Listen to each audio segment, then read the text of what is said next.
Hello friends, welcome to Pimpalkar academy और मैं हूँ असिस्टेंट प्रोफेसर रोहिणी पिंपलकर। और आज इस वीडियो में हम बात करने वाले हैं क्वेश्चन एंड आंसर की, जो बेस रहने वाला है नागरिकता के ऊपर, मतलब ये रहने वाला है सिटीजनशिप के ऊपर। ये हमारी क्वेश्चन सीरीज़ है। तो देखते हैं हमारा फर्स्ट क्वेश्चन।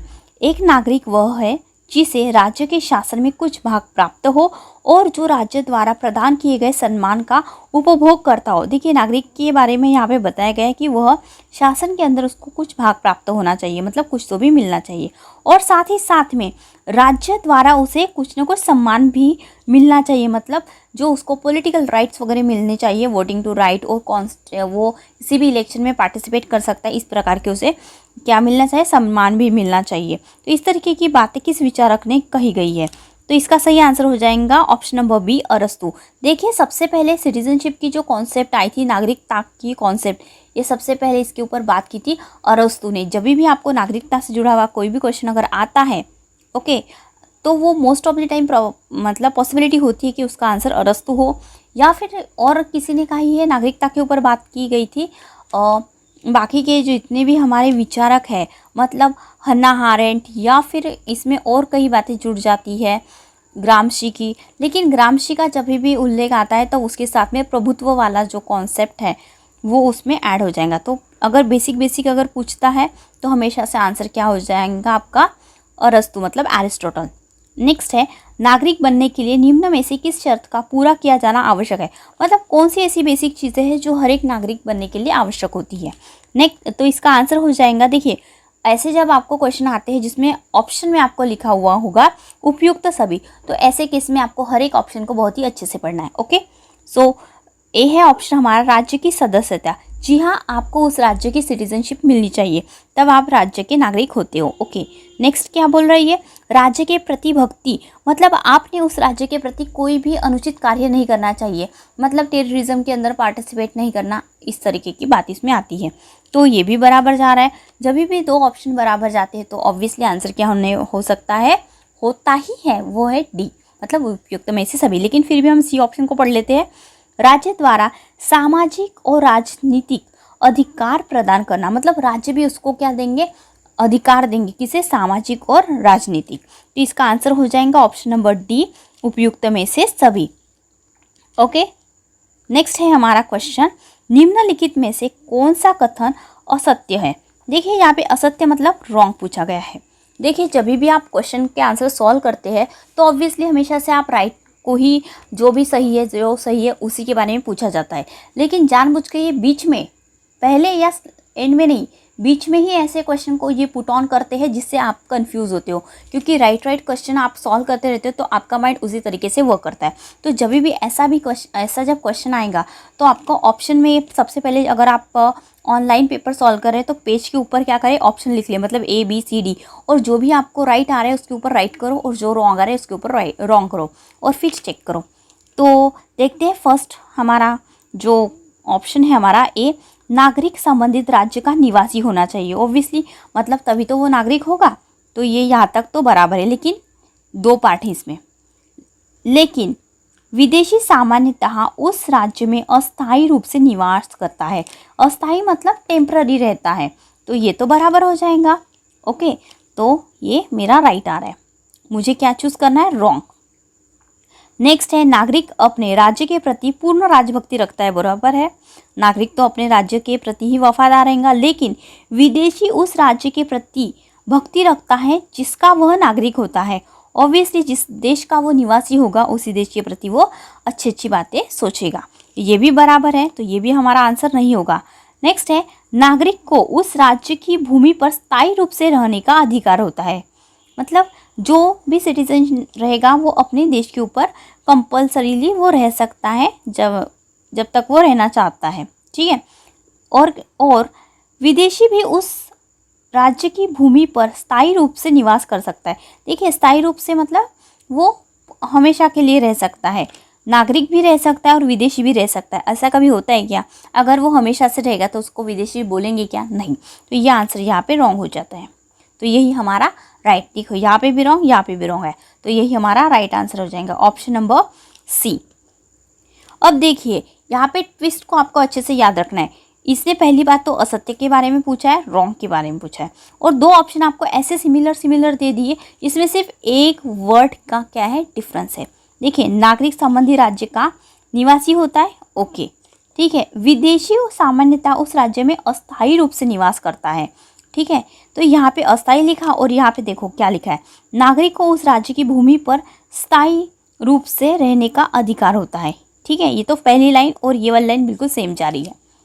और विदेशी भी उस राज्य की भूमि पर स्थायी रूप से निवास कर सकता है, मतलब देखो यहाँ पे अस्थायी लिखा, यहाँ पे स्थायी लिखा, तो इस तरीके से वो कंफ्यूज करते हैं। तो ऐसे एक तो आप जब भी क्वेश्चन आते हैं तो एक तो आप लास्ट में जब आप थोड़े से शांत रहते हैं तब सॉल्व करें, या फिर जब भी सॉल्व करते हैं तो थोड़ा धीरे से पूरे के पूरे ऑप्शन अच्छे से पढ़ के सॉल्व करें।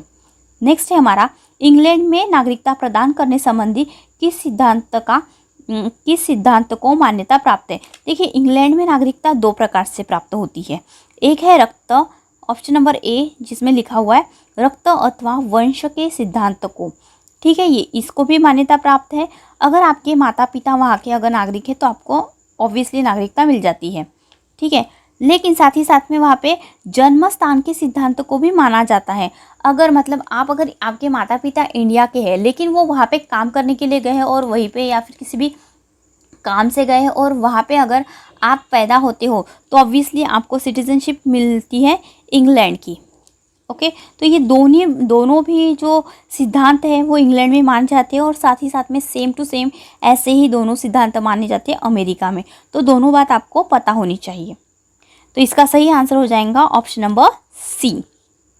नेक्स्ट है हमारा क्वेश्चन, अमेरिका में राष्ट्रपति पद पर निर्वाचित होने की योग्यता रखता है। अब देखिए, अगर आपको राष्ट्रपति बनना है अमेरिका का, इंडिया का नहीं अमेरिका का, तो वहाँ पे लिखा हो तो आपका हमेशा जो जन्म प्रमाण पत्र होना चाहिए वो अमेरिका का होना चाहिए, मतलब केवल जन्मजात नागरिक। अब देखिए, इंडिया में भी क्या लिखा है, अ सिटीजन ऑफ इंडिया, मतलब यहाँ पे जन्मजात नागरिक हो, इस तरीके की बातें हमारे भारत के संविधान में नहीं लिखी है, ओके। लेकिन यहाँ पे जन्मजात नागरिक होना चाहिए किसमें, अमेरिका में। इंडिया में नहीं भी रहा तो भी चलता है।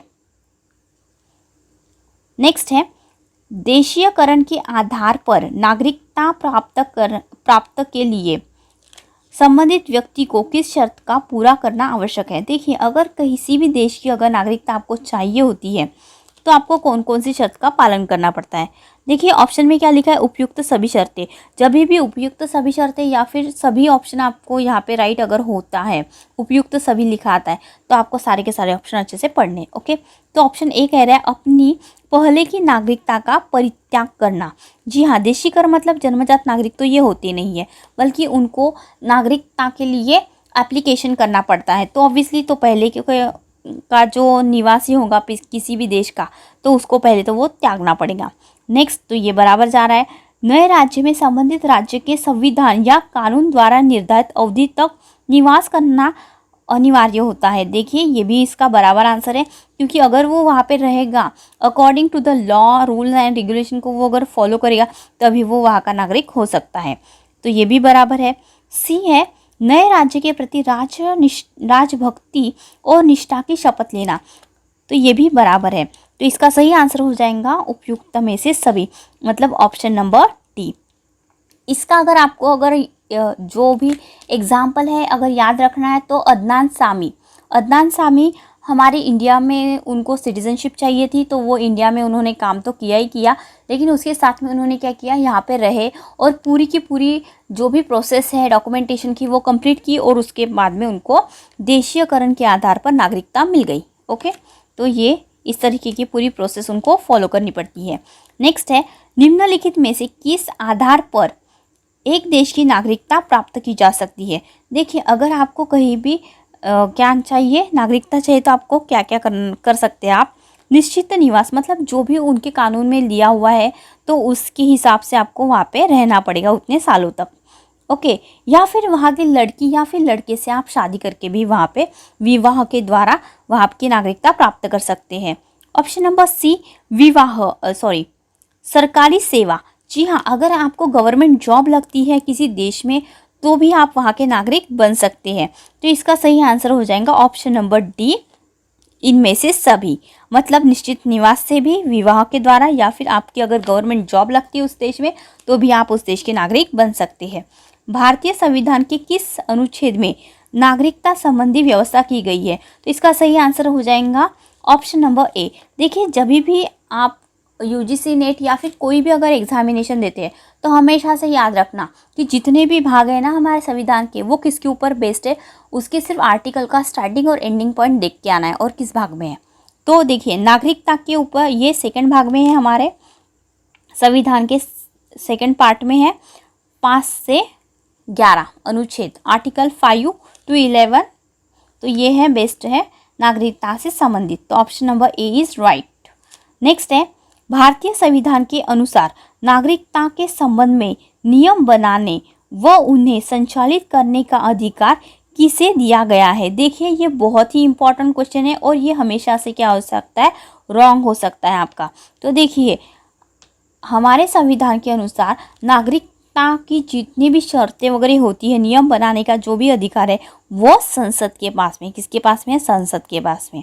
अगर यहाँ पे ऑप्शन में ये भी दिया होगा कि सुप्रीम कोर्ट है क्या, तो नहीं, तो ये अधिकार किसके पास में है, सिर्फ और सिर्फ संसद के पास में। So option A is right. Next है, भारतीय नागरिकता अधिनियम कब पारित किया गया था? मतलब नागरिकता संबंधी सबसे पहले अधिनियम कब बनाया गया था? तो इसका आंसर हो जाएगा ऑप्शन नंबर सी, 1955 में। नेक्स्ट है, भारतीय नागरिकता अधिनियम 1955 के अनुसार निम्न में से किस आधार पर नागरिकता प्राप्त की जा सकती है? देखिए, ये लॉ बनाया गया था इंडिया में 1955 में कि किस आधार पर हम इंडिया के नागरिक बन सकते हैं। देखिए, जन्म के आधार पर तो है ही, साथ ही साथ में अगर रक्त संबंध, अगर हमारे कुछ पूर्वज वगैरह यहाँ के हैं तो भी हम नागरिकता मिल सकती है, या फिर पंजीकरण के द्वारा। इसके लिए एक और वर्ड है, वो है देशीयकरण, जो हमने 6 नंबर का क्वेश्चन देखा था। तो इसके लिए पंजीकरण के द्वारा भी आप हो सकते हो, लेकिन इसके लिए जो शर्त है वो आपको अच्छे से वो फॉलो करनी है, तब कहीं जाके आप नागरिक बनते हैं। तो इसका सही आंसर हो जाएगा ऑप्शन नंबर डी, इनमें से सभी, इनसे सभी द्वारा आप क्या बन सकते हैं, नागरिक बन सकते हैं। नेक्स्ट क्वेश्चन है हमारा, भारतीय नागरिकता संशोधन अधिनियम 1986 के अनुसार अब जो व्यक्ति पंजीकरण के माध्यम से भारतीय नागरिकता प्राप्त करना चाहते हैं, उन्हें भारत में कम से कम कितने वर्ष तक निवास करना होगा? अब देखिए, अगर आपको इंडिया की सिटीजनशिप चाहिए, और ये कब किया था, 1986 में इसमें संशोधन किया था कि इंडिया की नागरिकता आप कितने साल तक रहने के बाद में आपको मिल सकती है। तो इसका सही आंसर हो जाएगा option number B, 5 year. Next है, भारतीय नागरिकता संबंधी संशोधन अधिनियम 1986 के अनुसार देशीयकरण द्वारा भारतीय नागरिकता तभी प्रदान की जाएगी जब संबंधित व्यक्ति क्या कितने दिनों तक भारत में रह चुका होगा? तो option number B is right, 10 सालों तक। देखिए, नागरिकता को अगर आपको किससे चाहिए, देशीयकरण के द्वारा चाहिए तो 10 साल, और अगर आपको पंजीयकरण के द्वारा चाहिए होंगे तो 5 साल। तो ये बात आपको यहाँ पे ध्यान रखनी है। नेक्स्ट है हमारा, निम्न में से किस आधार पर भारतीय नागरिकता की समाप्ति हो सकती है? मतलब आपकी नागरिकता को कैंसिल किया जा सकता है, और इसका अधिकार किसको होता है, हमारे संसद को। नागरिकता का परित्याग करना, अगर आप किसी दूसरे देश के नागरिकता के लिए अगर आपने अप्लाई किया है तो ऑब्वियसली आपकी जो नागरिकता होगी वो क्या हो जाएंगी, समाप्त हो जाएंगी। लेकिन ऑप्शन में ये तो बराबर है, लेकिन ऑप्शन में सभी भी दिया हुआ है, तो हमको सभी के सभी को अच्छे से पढ़ना पड़ेगा।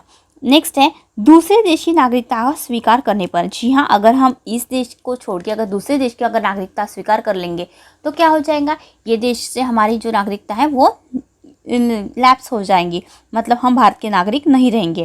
तो ये भी बराबर है। संघ सरकार द्वारा नागरिकता का अपहरण। देखिए, संघ सरकार मतलब हमारा जो गवर्नमेंट है, अगर उन्होंने कहा कि साबित हो गया आपके ऊपर ऐसी कुछ इलीगल्स बातें जिससे कि हम वो कहेंगे कि नहीं आपने क्या किया है, देशद्रोह आपने किया है, या फिर ऐसा कुछ काम किया जिससे देश को नुकसान पहुंचा है, लेकिन इसके लिए भी प्रोसेस जो होती है वो उनको फॉलो करनी पड़ती है। पूरी की पूरी जुडिशरी इसके अंदर इन्वॉल्व होती है। ओके, जब तक जुडिशरी का निर्णय नहीं आएगा तब तक इस तरीके का कोई भी काम हमारी गवर्नमेंट नहीं कर सकती।